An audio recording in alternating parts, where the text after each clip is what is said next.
Hi guys, and welcome back to another Q&A. So this week we are talking again about VO2 max testing. We're talking about where does Pilates fit into your overall training section, and what else am I going to talk about then? Some hip pain, running with a hamstring strain, and then patellofemoral tendinopathy. Should I run a small bit or not at all? So Laurie's on the call. I guarantee she'll be able to answer some of these. I used to listen to a few phone-ins, and after a while I'm like, oh, I could answer that's the next one. So I still listen though, so it's funny. Okay, so I'm going to start with the first one. I'm going to see, because maybe it's on a different. Oh yeah, it was. This was not for the Q&A, but I'm going to put it into Q&A because it's not giving any specific stuff. Thanks for the classes. Each week have like a slight twist or variation, but is there a sort of natural progression built in, or are the classes really just to supplement running training? Okay, I thought that was a great question. So if I think of training like a hierarchy, okay, so the two places I see training are, I'm just going to put in Alvermail's hierarchy. Okay, brilliant. So one, yes, you can use the running training or the Pilates training as a base to allow you to stay injury-free, improve your running economy so that the running gets better. But even if you're looking at it as an aspect of fitness, I'm just going to share my screen. This is one of the kind of areas that I tend to use, and it's, as I said, it's Alvermail's hierarchy. Alvermail is one of the only strength and conditioning coaches who's won both the NFL and the NBA. With the NBA, he was with the Chicago Bulls, so they had Michael Jordan, and he had his own strength coach. So, you know, pinch of salt, but still an unbelievable achievement. And what he looks at is this idea of you start with your testing and your evaluation, what people are poor at. But when you're developing someone, you want to develop that kind of good movement base. Okay, so you develop a good movement base. So that's the ability to move through your full range of motion in a controlled manner. So that's our mobility. So we have good flexibility around the joints. Our stability, we have good control. And then what I call like motor control, like you're able to do squats, lunges. Usually it's kind of hip dominant exercises. That's kind of like your hinging, single leg deadlifts, hip thrust, bridging. Then you should be able to do knee dominant, like squatting, lunging, balance work. Then we have like pushing, pulling, like our press ups, but holding our core control, pull ups, inverse row. So we have a variety of movements that we're actually able to do, all the kind of movements that a human body needs to be able to do. Then you move to your work capacity, which is now with weights. So where Pilates fits, and then I can talk about the others in a second. So where Pilates fits is it's the base, it's the movement, and it's a little bit of the work capacity elements that allow you to develop the other elements. So if you're into running, cycling, etc., it's great to help keep everything strong, keep these muscles activated. So it's getting the base end of the pyramid here. Okay, so a lot of times we were targeting our sports Pilates in particular at improving the movement, getting people strong, moving correctly, learning how to move, do all those movements. And then all my gyms predominantly focus on that work capacity element. And the work capacity is also called anatomical adaptation. It's what it means is it's your ability to tolerate load. It's like getting gym fit, meaning that your body, the tendons and all are able to move. Now, most people kind of need to stay at that level. But you can then go into like maximum strength if you've been doing a lot of work capacity gyms. So if you've got used to moving things like 12 times with decent set to reps, like, 70% of your 1 rep max, you can start adding in a few exercises that are for 5 reps, and then you can start adding in more explosive actions. So that person's asking, like, does the Pilates up intensity? An issue I see that people have is they have a tendency to think we'll do more of the Pilates, like in terms of, okay, we'll just make the core work harder. And that is an aspect of it that you want to increase the endurance. And it is naturally increasing. You mightn't feel it's that much harder, but it's only when you see beginners, you're like, oh my God, my core strength of what I can do is a lot better. But for me, it's really about hitting thresholds. It's about hitting like a certain good level of core control, a certain good level of flexibility, a certain good level of being able to do single leg deadlifts or squats with good technique. And above that level, I believe you can start getting into nearly more trouble. Like, like, for example, like if a gymnasts have a lot of like injuries. Yes, they're super flexible, but like they're having to take it to such an nth degree that the benefit nearly starts to reduce. And the same with dancers. And then they're going more towards the upper end. And the same, I feel if we did a lot more, if the core work just gets ridiculously hard for the core work itself, it starts to take away from the idea of it being for this base, and it nearly becomes like a performance element. So if I was recommending people, I like them to do the Pilates, and then I'll just show you I'll just share the screen again. We have loads of home gyms, and we have loads of like in the gym gyms that you can do. I focus on like the work capacity, but if you can see my face here, I've got a scrunched up face on me. I'm lifting like a relatively heavy weight for me. Like this is big, so you might have like a 14 to a 20 kg kettlebell. You might increase the weight of that, of what you can lift for say 12 reps each time. And I'm turning this fast. So I think when you want to increase the intensity, you'll get so much more benefit adding in weights, adding in more like power moves. Like here's another whole body gym. So we're doing a kind of just a warm up, but it's quite quick. Over row, then upper body row, bit of monster walk to warm up. Then we're going to do a power, which is like a dumbbell Olympic lift. What am I holding there? Now I have lighter weights here because obviously I have to talk through this, but you can have that heavier, like a 16 kg weight, doing your Olympic lifts with it, doing, upper body strength, which the core has to hold solid. Single leg deadlift then for 12, holding like maybe your 15 kgs. And we're doing like sets of that. And then we're doing like into hip thrusters. So these things will, if our goal is, what I'm kind of getting from that person was, I was getting the idea that, well, the Pilates does the Pilates get like a lot harder? I like the variation, but I should be really kicking on after a while. And Laurie's been doing it for a good while, where I think you need to think that what Pilates is for. It's the same thing what yoga is for. Yes, we need to get up to a threshold, but once you've been doing it regularly for like a year or two, we've kind of got up to a level. And I believe rather than trying to make those moves way more ridiculously hard and nearly counterintuitively doing them worse, you're better off changing the modality, going into strength training with the Pilates as a base. Does that make sense, Laurie? Sorry, I don't know if you're eating there. Yeah. No. I'd have my camera off if I was eating. Okay, perfect. Yeah. Quick question though, that kind of made me think of a few things. One is, sometimes when there's a compound move, say a squat to overhead press kind of thing. Yeah.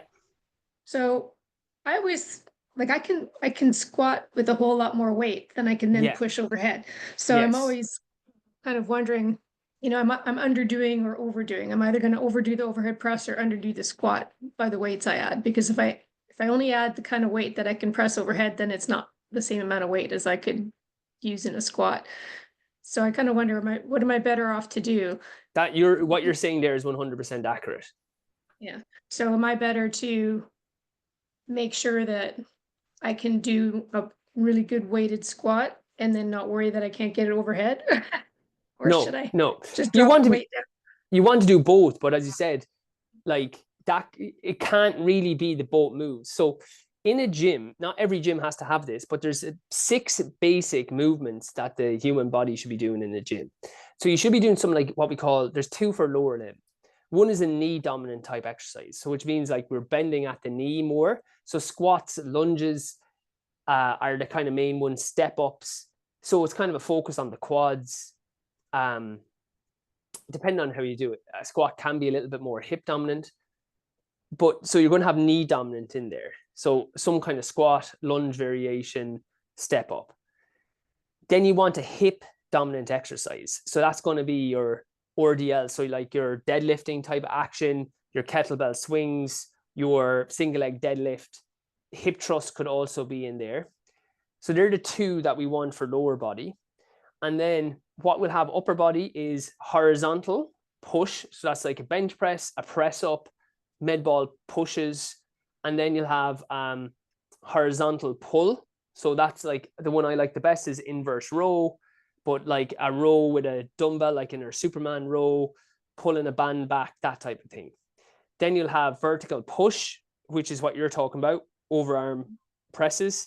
And you'll have vertical pull, which is a lat pull down or a pull up. Okay, it could be assisted. Now, what you want then is when you're looking at your gym program, you should be seeing these moves in them. Like you should see a kind of, they don't have all the gym wouldn't have to have every one of these, but you should over say a week or over like the 2 or 3 gyms you do in a time, you should be ticking those off.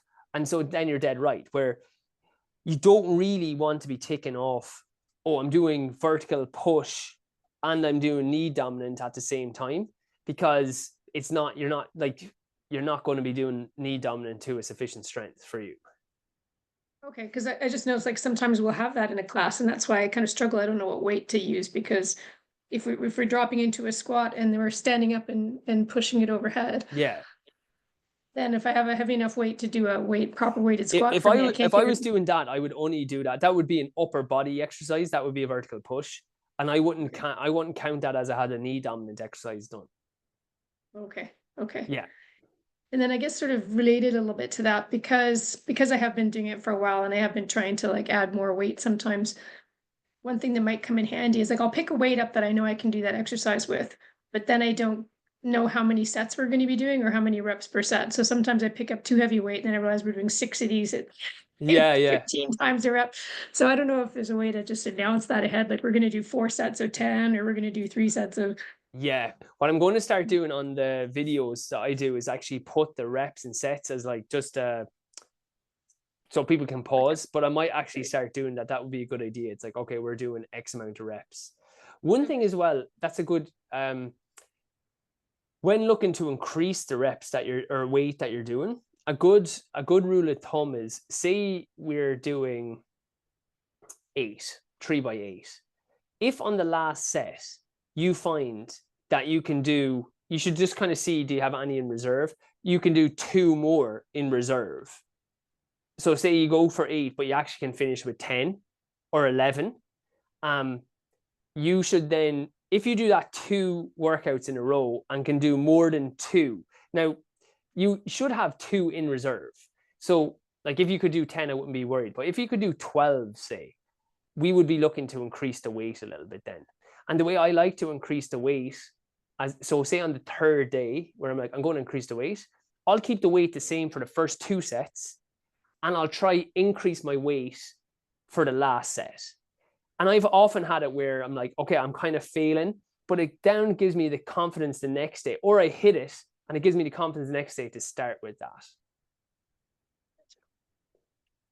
I just want to go back on my point there on the Pilates, because I think it was a really good point by that person. Did that make sense what I was saying there about like kind of threshold levels? Sorry.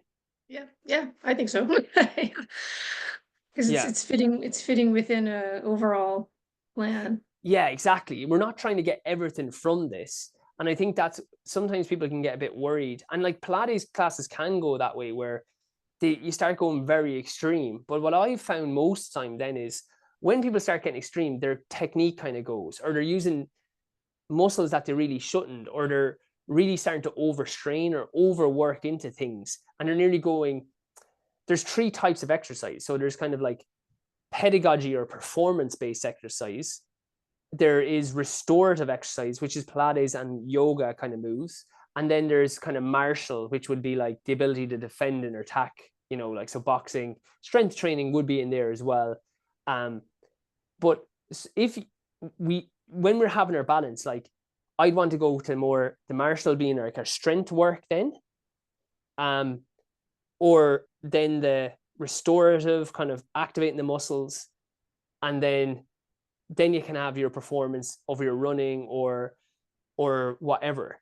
Whereas sometimes people then go from, if it's just general fitness, having your Pilates plus having your strength work works way better than trying to make the core work like way harder. Like you'll get way more benefit from looking at other modalities to improve that, and then the Pilates balancing you out, the Pilates keeping that healthy base. Then like, you know, the classes are hard. Like I'll be sweating in them, but when I want my proper sweat, I do my gym, I do my running sessions to get that.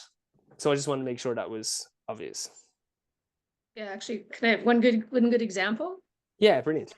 Is just, for example, when you're doing the Superman rows, you know, you do them fairly quickly. And if somebody was actually trying to pick up a weight heavy enough to do a proper row, if that was the focus, you'd kill yourself. Yeah. Yes. But if you're just trying to use the weight as a way to challenge the core a little bit, you don't want a super heavy weight, and you certainly couldn't do them as quickly as you do them if you did. Exactly. Because we're going more in the endurance side. So as well, like if we think about that, the Superman row, we're one leg off the ground, rowing up, arm in. Really what we're doing is we're activating the muscles around the arm and we're challenging the core. If we were doing that as a proper row, we'll probably have our hand on the bench, much more fixed position. So it's all just focused on the arm. But having the Superman row allows us like the base to do the actual row when we want to do it for strength. So yeah, good. I hope, glad that made sense. Okay. I'll keep on with you, Laurie. It might be just handier because you've been, and Monica's been on a good few of these. So you'll be able to explain here. Okay. So again, next question then. I'm new to heart rate training in the last 4 weeks. Got my zones at VO2 testing, February 25. Got 4 zones, 75 to 147, endurance 147 to 166. Zone 3 is high. There's no thing. And then zone 4 was peak. There's no heart rates. So in my last 4 weeks, I've actually had to run faster in my usual runs to get my heart rate up to 147. It always took it easy on these runs, maybe too easy, question mark. I'm just nervous that all my runs are a little hard at the moment. Does it sound okay to you? The advice at the VO2 testing was I'm under training. Oh, you're on the call, Lise. Brilliant. I don't know. I won't call your name just in case you don't want. You're going to be disappointed. So you can jump on the person who had this one if they want, or I'll just talk in generality and you can do private in the comments. One, you're going to be gutted here. I'm going to tell you like that I wouldn't do I know I sent it through. We don't do VO2 testing. We do lactic testing because it correlates much better to the zones. You should have 5 zones also. Because I am your own, yeah. Yeah, I saw you, Lisa. I just didn't want to call you out just in case you wanted to stay anonymous. Laurie doesn't get that. Laurie and Monica don't usually get that. When you get the regular pass, you get called out straight away. Or Laurie, the amount of times she's trying to eat a sandwich and I'm like literally bombarding her with nutrition questions. So yeah, what I'd say, look, I know I've said it before, but when you're new, it's frustrating. You can start with those. I would look to get a lactic test done later. Now, we had a guy, he's done the Pilates for a good while. He had a VO2 max test. He did the year, and then we have a thing. If you sign up for a year, you get 2 months free, and then you get a lactic test. So he got that then this year. He got his lactic test, and his heart rates are a lot like lower based on the lactic test we did compared to his VO2 max test that he had previously. So that's the only thing I'd say. We like the threshold test because basically it's testing exactly when you go anaerobic. With a VO2 max test, they're testing your ability to use oxygen, and from that they get what's called a ventilatory threshold, and they convert a ventilatory threshold into a lactic threshold to give you your training zones. Where if you have a lactic test, you're getting directly the lactics, so you get it's just a direct test versus a slightly indirect test. Now, a couple of other questions you had. If it's an easy run, this isn't like the speed limit where if you're not up to 100 kilometers, that lads are going to be beeping at you. An easy run is what we call aerobic recovery. So if we had it here, your easy run, now this is backwards for me. So in my head, that worked great, and that worked absolutely terrible. Okay, I'll just do it with a line. Your easy run is, if you can imagine here, that there's no increase in lactic. Okay, so when you started, say at like 75 beats, there's no increase in lactic. 100 beats, there's no increase in lactic. Up until 147 for you, which might be a bit high, there's no increase in lactic. After 147, there's a lip. There's an increase like that. And then after a while, it'll just go shooting up. And that's the lactic threshold. Now, as I said, endurance of 147 to 166, and then a high, then they're calling it like zone 3 high without any. Did he give you heart rates for a high? He did, yes, he did. I just didn't put them in the text message. Okay, did he say it was high meant to be lactic threshold? Was it, or did he say? Yeah, it was high. He called it tempo. Tempo, yeah, that's lactic threshold. Yeah, okay. Yeah. So it was 166 to 171. 166 to 171. Grand. Okay. What did you max out at? Heart rate? 171 to 173. Was that as high as you went, 173? Yeah. Okay. On the day, yeah, that was as high as I went. Yeah, well then I'd say your tempo is high. Yeah, I think your heart rates are probably, I'd say they're estimated a little bit too high, if I was guessing. But basically, just to say, when you're running your easy runs, you should just do that on field. You're not aiming for 147. In fact, you're actually aiming for less than 147. Yes. So the only time someone has to wear a heart rate on an easy run is if they're the type of runner who tends to go too hard. I have a friend, I got in trouble. I got text before from a guy because I ran him, so I'm not saying any names here. I have a friend and he needs to wear his heart rate because he loves cranking. Once we have a big long ring road around Kilkenny, it's like 10 miles. Once he gets cranking, he won't slow down. We used to pretend just to go for like a pee. I mean, my friend just stand there just to stop, just break momentum. Like, she's like, oh God, gotta go again. And we just be standing there like, just like, I think it might help him. So he's the type that needs to wear the heart rate monitor because he'll just get going. I've never had to wear a heart rate monitor for an easy run in my life. Absolutely, I just know. Yeah, it's like you might need it for what we'd call a zone 2 run. Now 147, if you feel like you're under pressure there, that could be a zone 3. But say after 140, just for example, if you're getting ready for longer events or you're trying to build your aerobic base, you might make one of your long runs or one of your normal runs a zone 1/zone 2 run. So for example, if someone was on a Monday, they ran Monday, Tuesday, they sessioned Wednesday, they ran Thursday, they took off Friday, they had a workout again Saturday and a long run Sunday. What we might have is on Tuesday, because they're only doing 2 workouts in the week, Wednesday and Saturday. Yeah. We might have on Monday a kind of zone 1 into zone 2 run. So say if they ran for 50 minutes, we might go 30 minutes at zone 1. So really easy, you're not worried about it. And then the second half, we might say, try get up to 147 for 20 minutes. But you should still be able to have a conversation with someone at that pace. It should be very, just slightly having to concentrate. Yeah. That'd be the only type of run I would do 147 zone 2 at. The other reason why people might do 147 is they've constantly always gone very hard. That's like, they're aerobically not that fit. So even for them to be kind of half jogging, they're nearly going into zone 2.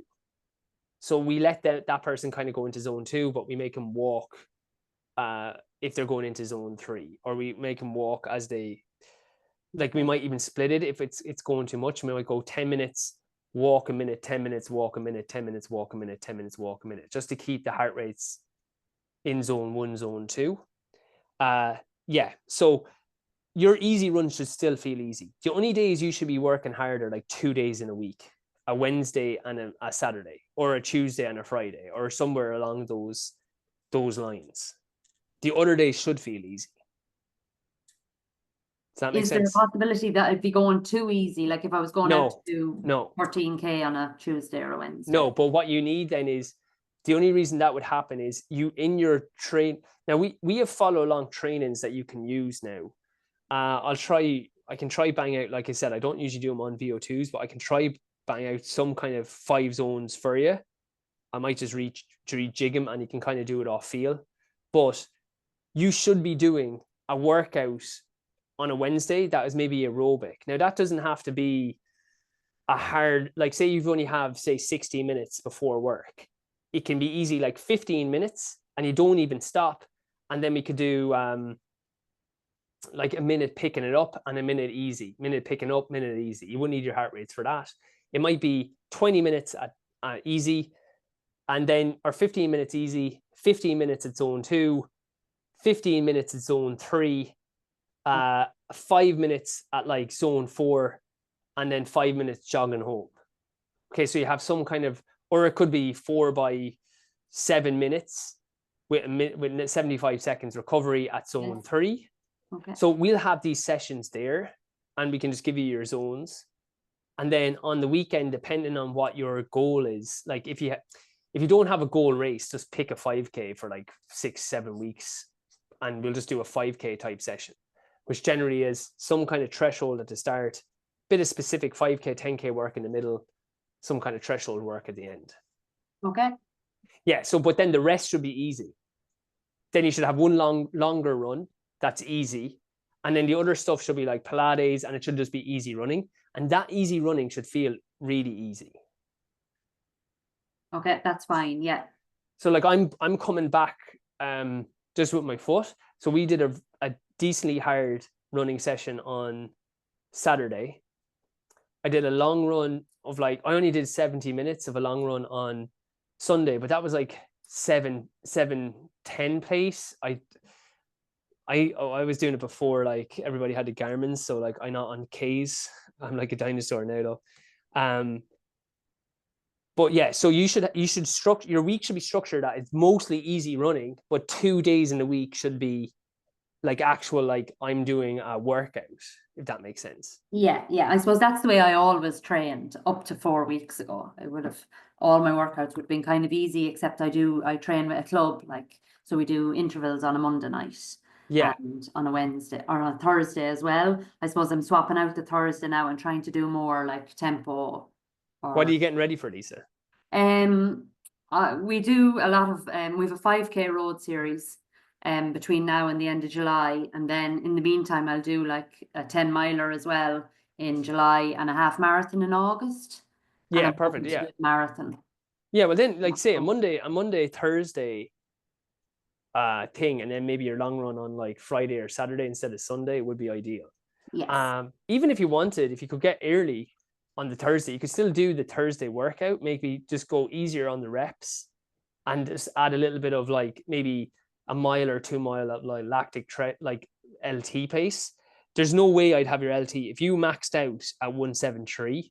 There's no way I'd have your tempo at 171. I'd be going at like 163 to 166 as a kind of, I'd say you'd be pretty aggressive on that. It should feel like 8 out of 10.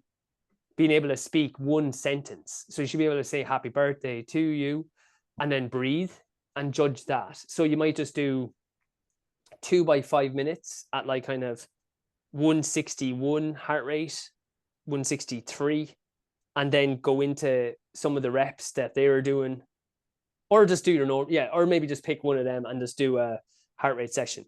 Just throw it up into your group that you want to go into the running plans. We have them there for 5K, 10K, and you can look at them and go, the interval session, I'm doing that with a track anyway. And then on the Thursday, I'll do my own session and I can use this one. Okay. Brilliant. All right. Thanks, Lisa. Thank you very much. Book in a lactic threshold though when you can. Just it doesn't have to be right now because you could be like freaked out after paying for one already. But yeah, I don't want to do damage. Yeah, exactly. So don't follow what I have. Yeah, I nearly been it, like, to be fair. Okay. But yeah. Look, Ouch. I know we'll fight the good fight. Like, we'll fight the good fight. Eventually, I'll get rid of all these VO2 max. Honestly, you're not the first. I've had so many in my heart. As I did it, I got the VO2 max, and my heart just sinks. I'm like, okay. All right, junior class. Go on. Sorry, can I ask you a quick question because it's sort of related a little bit to what you're saying in terms of timing things. Like just this week, I'm supposed to do an hour and 40-minute easy run on a Sunday.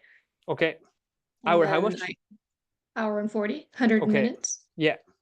And then normally I do my Pilates Monday, and then Tuesday I have intervals.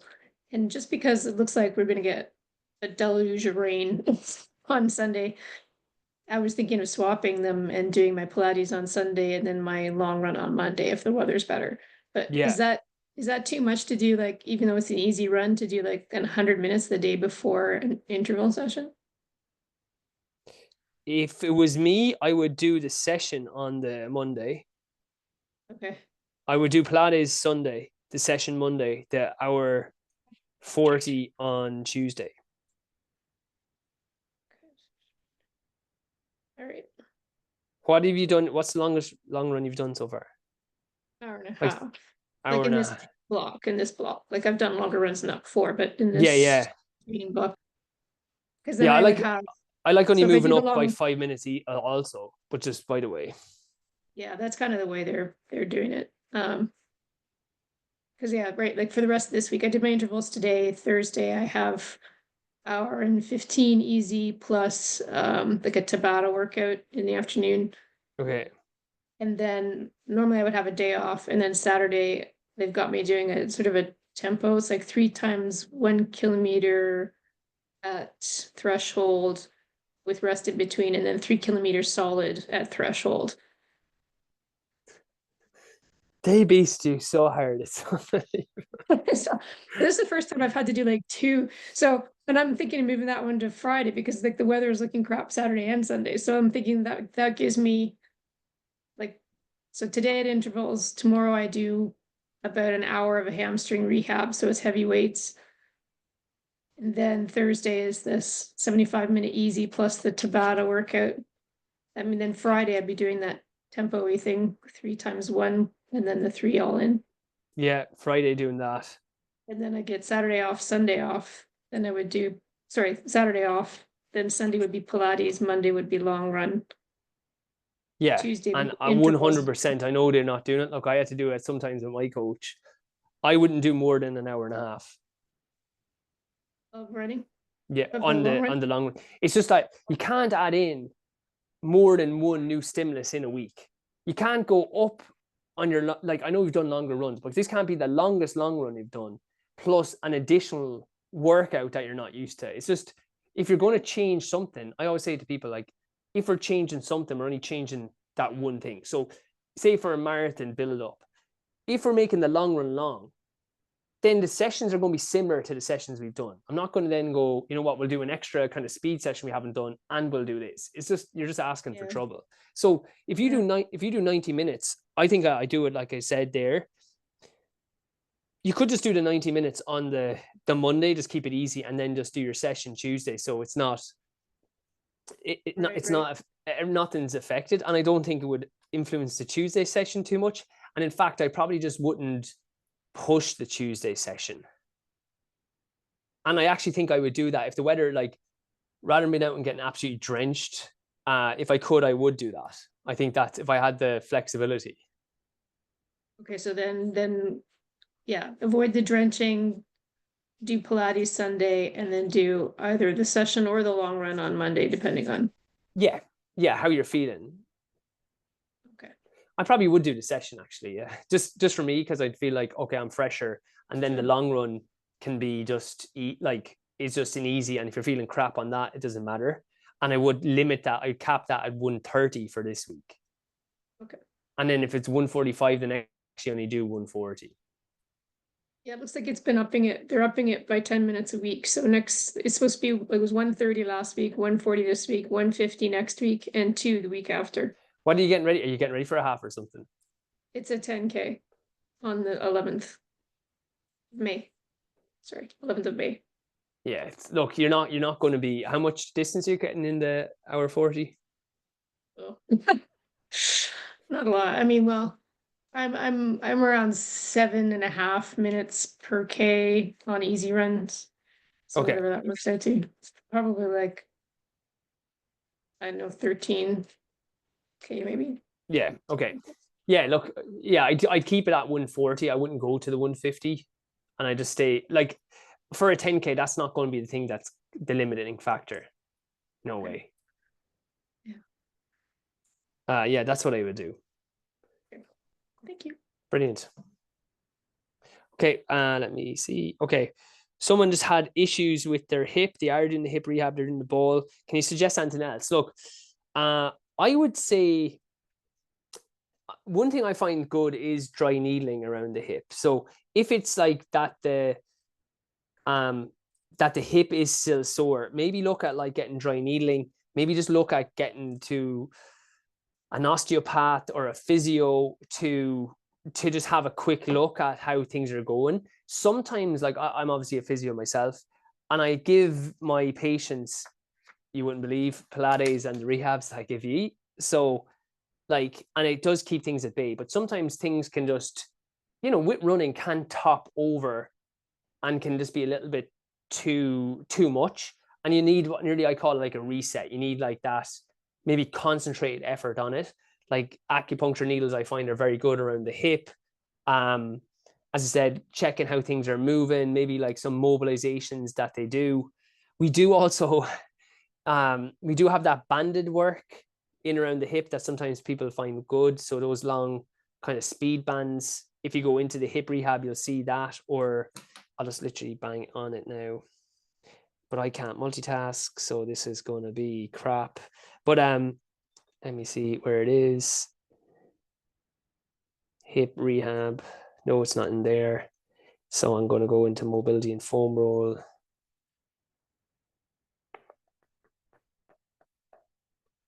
Where would I put that, I wonder?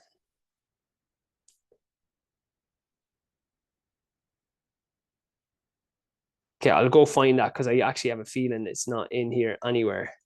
And it should be. Just a little bit first. Oh, it is. Okay, go to mobility routines at the very bottom of the app in mobility and foam rolling. Go down to mobility routines.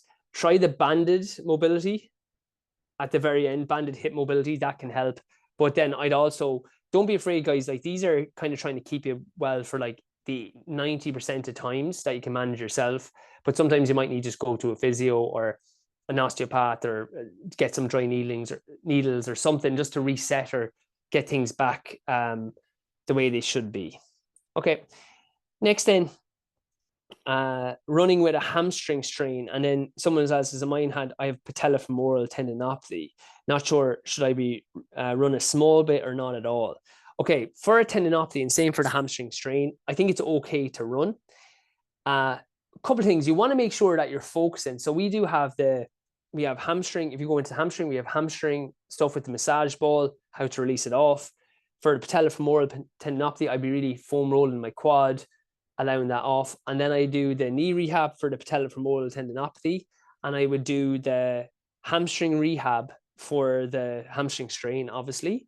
So I wouldn't run so much that I'm not getting to that. If I found that with these issues, say I'm only running twice a week and I don't have time for anything else, my priority now would be like, okay, I need to get my rehabs done. And if I can get running done after that, that's brilliant. I wouldn't have it that I'm getting the running done and I'm not getting any rehab. I'm not addressing this issue. Okay, so if that was the issue, it would. I wouldn't be doing harder workouts, or I'd be looking at what's causing some issues. The running then, with a tendinopathy, you're meant to actually stay running, or with a strain, because the little bit of load through it actually helps. I'd say Laurie knows the 4 things we're going to say. Okay, so when you can stay running, do you know? Do you want to give it a crack? You can stay running as long as the pain stays at under 3 out of 10. Yeah. If you're not changing your gait at all. Yes. So if you run the exact same way, you shouldn't be limping. So not changing your gait. Not getting worse later on or the next day. Excellent. It might be a little bit sore just after, but the next morning or when you wake up and it's fine, it shouldn't be any worse than it was the day before. I can't remember the 4th one. I don't even know if there's a 4th one, actually. I'm trying to think. So yeah, we have, let me try and think. Oh yeah. So there's no sharp pain in the area. It's under 3 out of 10. It doesn't, you don't change the way you're running. You're not like limping in a certain way. That can kind of overload another area or can exacerbate it. It doesn't, it's not worse the next morning or next day when it gets going. And yeah, there's no swelling or sharp pain with it. Okay, so, and that kind of goes to the 3 out of 10, but there shouldn't be any swelling in the area otherwise. But they're the main ones. If you're hitting those criteria, you can still run, no problem. And also then make sure that the focus should be on the rehab and not on the running at that stage. Okay, great. Finish off with a nice short, snappy one. Thanks a million, guys. Yeah. Very quick question, since you're talking about hamstring tendinopathy.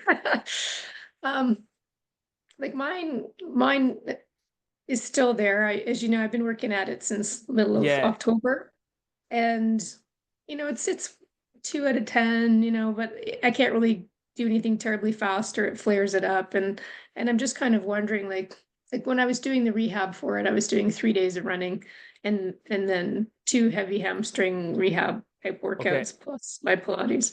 And then with the run training, it switched over to doing 4 days of running, and I do 1 heavy hamstring rehab a week. Do you do seated hamstring raises? Do you do seated hamstring curls? No, I don't have a gym. I mean, the closest I can get to that is doing Nordics. No, can you get a speed band? Do you know one of those long speed bands? I don't know, try to get in, well, I know you're in Canada, but before Trump's tariffs, before it all goes, like on Temu or something, you can get. I've canceled Amazon. Yeah, goddamn. So get in before the 2nd tomorrow. So yeah, if you can get one of those speed bands and fashion it that essentially like you're sitting down and you're pulling in, so the band will be this way, say against like a banister of stairs, and you bring or maybe the table, and you pull in so say here's my knee, you're pulling in your leg, contracting, and then just slowly coming back out. Okay. Pulling in. I've had some really good success with that exercise recently with people with hamstring issues, and there's a decent bit of research coming out on that, and just that being a lot better than Nordics or a lot better than other exercises now. Okay, now is that sort of similar to the one you did in class where you had your band under the 1 foot and you were... that's what I was trying to replicate with that. It's very similar. Even with the speed bands or with the loops, doing it would be fine. Okay. Because I have loops, but I do it for you. I do it sitting. I just didn't want to set that up in the class, but that was the same idea. It's the exact same idea. It's trying to get that moving a bit, like it's working that, and it seems to work it more in the length of how it's working when it's running. Okay, so I guess my question is, in terms of like, will I ever completely get rid of this, or am I just too old for it to totally heal up?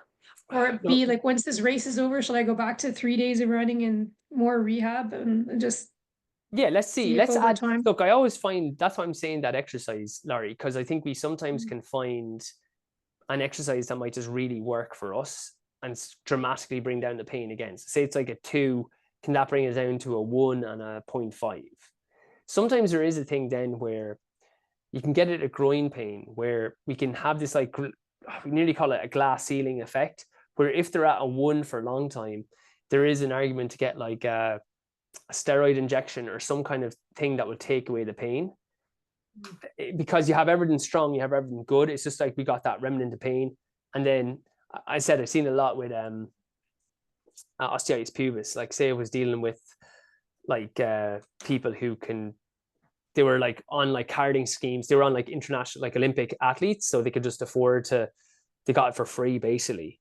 But what we both saw is someone could just get it done straight away and the pain kind of came back. But others where they went through a rehab and it was just like 1 out of 10 lingering, 2 out of 10, but everyone else was super strong. They were moving really well.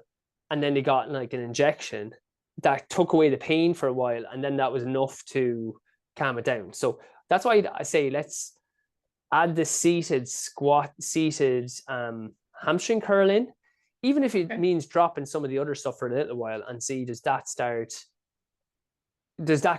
give you another little breakthrough? You know, that's something new just to add to it, because sometimes that's what we need to do. Okay. All right. Brilliant. Yeah, let me know how that goes. Okay. Like try have it with your heaviest band, so you really kind of want to be working against that resistance. Yep. Okay. Brilliant. Great. Thanks, guys. Thanks a million. Take care. Take care. Bye.